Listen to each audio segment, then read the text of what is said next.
Bw'atyo Justin Bagenda bw'alabise ng'alinnye emmotoka ekika kya Land Cruiser Prado era ng'eriko namba plate ya banka enkulu bw'abadde ava okugasimbagana n'ababaka Palamenti ku kakiiko akabuuliriza ku bitongole bya gavumenti mu kiseera kino abanoonyereza ku banka enkulu.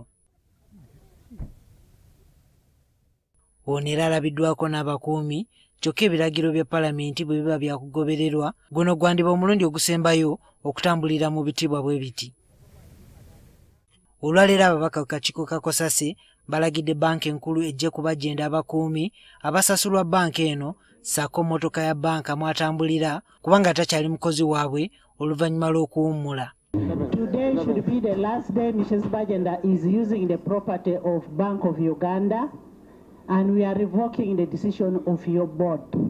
Akakiiko okutuuka okusalawo bwe kati kiddiridde omubaka Elijah Okupa okubuuza lwaki Bagenda akyakozesa emmotoka ssaako abakuumi ba banka ate nga ssenkulu wa banka enkulu Emmanuel Mutebire yategeeza nti ono yalina okuzzaayo ebintu bya banka nga 31 December omwaka oguwedde.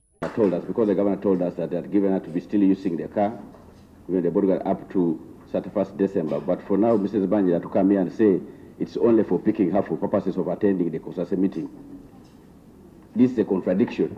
Wabula akakiiko bwe kabuuzizza eyaddira Bagenda mu bigere, Dr. Tumubwine Twinemanzi lwaki ono akyakozesa ebintu bya banka abategeezezza nti alina okusooka okwebuuza kwavunaanyizibwa ku nsonga z'abakozi mu banka enkulu. Happening with the bank property. You just allow me, give me 5 minutes to step aside or ask someone to confirm with the Executive Director Administration as to the circumstances under which she is currently using a bank vehicle. Akulira ensonga z'abakozi mu banka enkulu atabudde ababaka bw'ategeezezza nti olukiiko olufuzi olwa banka lwayongera Bagenda ebbanga okusigala ng'akyalina emmotoka ssaako abakuumi okutuusa omwezi ogw'omukaaga omwaka guno. The board of Bank of Uganda decided to extend those benefits up to the end of June. Decision to the board? A recommendation to the board? I am not aware, Chair.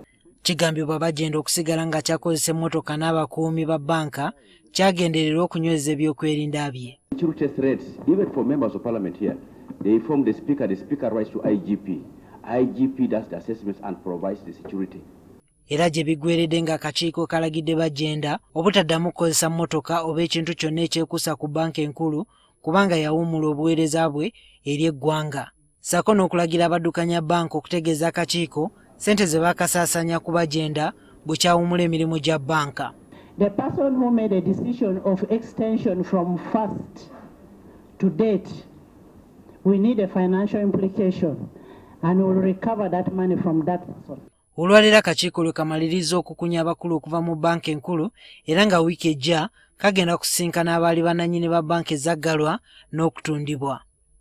Juma Kiria, NTV ku ssaawa emu.